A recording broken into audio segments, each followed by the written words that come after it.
tudo bem? Sou a Priscila, graduanda de Direito pelo Centro Universitário UNA, e hoje convido vocês a pensarem comigo um pouco sobre direito e consumo, todas as relações que permeiam esses dois mundos atualmente. Em meio à pandemia do vírus Covid-19, alguns itens parecem que se tornaram verdadeiros artigos de luxo. Por exemplo, frasco com 500 ml de álcool gel que antes custavam de 10 a 15 reais, agora já são encontradas ao dobro, de 25 a 35 reais. Caixa com 50 unidades de máscaras, que antes eram encontrados a 4,50, agora já são encontrados a mais de 35 reais.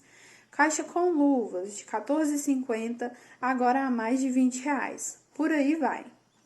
Ou seja, temos então um verdadeiro problema. De um lado está o comércio, que precisa vender e continuar se mantendo mesmo durante a crise, mesmo perdendo valor no mercado. Do outro, os consumidores, em busca de itens essenciais para proteção durante este período do vírus. O problema? Esses preços exorbitantes nas alturas. Ficam então na cabeça dos consumidores várias perguntas. Lojas, farmácias, mercados podem colocar o preço onde bem entenderem? Quem fiscaliza e regulamenta esse tipo de relações de consumo? E mais, o que podemos fazer se nos sentirmos prejudicados durante uma relação de consumo? Não é porque estamos vivendo essa realidade extraordinária que o fornecedor possui a liberdade para o aumento injustificável de preço. Esse comportamento abusivo o fornecedor não pode promover. Vale ressaltar também que o comércio eletrônico, ou seja, as lojinhas virtuais, não possuem diferenciação em relação às lojas físicas. Ambas são resguardadas pelo Código de Defesa do Consumidor. Porém, muito é falado e às vezes pouco é entendido. Vou trazer então uma forma bem clara sobre o que é esse código. Esse código define como relações de consumo podem ser justas, limpas, sem que o consumidor saia prejudicado. Quem compra, ou seja, o consumidor, sempre é a parte mais frágil em uma relação de consumo. Tudo isso é feito através de 3 esferas: a civil, penal e administrativa. A civil trata da responsabilidade do fornecedor, ou seja, mecanismos também para reparo de possíveis danos. Exemplo, se eu adquirir uma máscara com elástico partido, possuo o direito de reparação ou de ressarcimento do preço.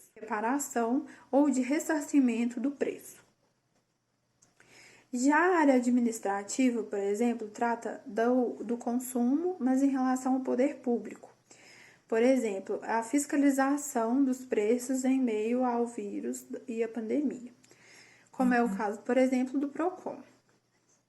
Já a esfera penal é definida a pena para infrações deste código.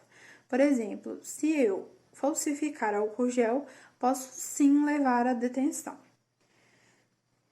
Enfim, o consumidor, portanto, é nitidamente a parte mais vulnerável, frágil em relação ao fornecedor. É necessário assegurar a proteção de sua vida, da sua saúde, segurança e principalmente manter a sua informação ao produto, ao serviço prestado, ao consumo em geral, de forma clara, direta. O código para o bom fornecedor também é altamente protetivo, mas apenas para o bom fornecedor, o que busca credibilidade e cumpre normas necessárias. Porém, quem irá abordar mais sobre este outro lado, o lado do fornecedor, é o meu colega Hélio. Cumprimento orientadores e colegas de sala, bem como aqueles que estão acompanhando nosso vídeo para fins informativos de esclarecimento. Meu nome é Hélio e irei dar sequência ao conteúdo passado anteriormente pela Priscila. Pessoal, se de um lado da relação de consumo nós temos a figura do consumidor, do outro necessariamente temos a figura do fornecedor. Pode parecer simples e objetiva a conceituação dessa figura, no entanto, há um rol de curiosidades que o rodeio fazendo então necessário sua conceituação. O próprio dispositivo legal, o artigo 3º do Código de Defesa do Consumidor, nos dá todas as circunstâncias para a caracterização, definição, conceituação dessa figura, sendo fornecedor de uma pessoa física ou jurídica, pública ou privada, nacional ou estrangeira, bem como os entes despersonalizados, que oferecem atividades de cunho de criação, produção, montagem, transformação, importação, exportação, bem como a circulação de bens ou serviços. Entretanto, por mais que eu cite essas características já expressas no texto de lei, para muitos passa despercebido que nós não temos apenas uma figura, apenas uma definição da figura do fornecedor. São 4 diferenciações e 2 delas são asseguradas, estão previstas no rol desse artigo 3º, sendo o fornecedor raiz, aquele que efetivamente produz ou realiza o serviço, e o fornecedor presumido, aquele que adquire o bem para fins de revenda, o chamado comerciante. Provada ilegalidade nessa cadeia, ambos responderão tanto por fato de vício, tanto por fato de defeito, tanto pela prática abusiva em seu âmbito geral ou em relação ao preço, que é o tema central do nosso artigo. O próprio artigo 39 do Código de Defesa do Consumidor nos dá de forma genérica a conceituação da prática abusiva. É toda aquela ação ou omissão a qual leva o consumidor a erro, seja por indução ou instigação. Tanto em relação ao preço, tanto elevar sem justa causa o preço do produto ou exigir vantagem manifestamente excessiva do consumidor. Vamos imaginar uma situação agora no nosso atual tempo de Covid-19. O consumidor se depara com a necessidade de adquirir produtos de cunhos preventivos. O fornecedor, ao se deparar com essa necessidade, ele aumenta, além do índice legal, além do permitido, o preço dos produtos, buscando o lucro. O comerciante, ao se deparar com esse aumento abusivo, ele tem que imediatamente cessar aquela movimentação comercial. É aconselhável até que ele requeira junto ao PROCON a fiscalização. Caso ele dê procedimento à movimentação comercial, ele está contribuindo para uma cadeia hierárquica, onde o mais prejudicado será o consumidor, que é a parte frágil na relação de consumo.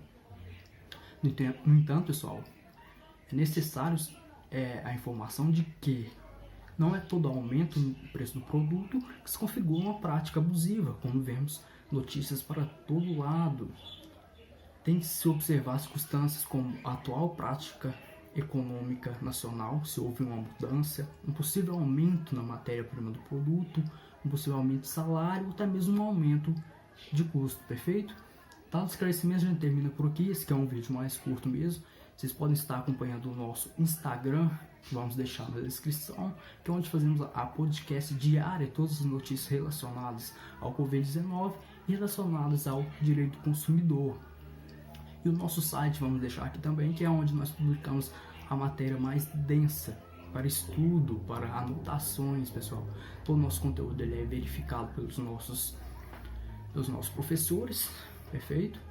E antes de serem publicados para vocês. Então, a fonte é confiável, tem credibilidade, sim. Até um próximo vídeo. Muito obrigado.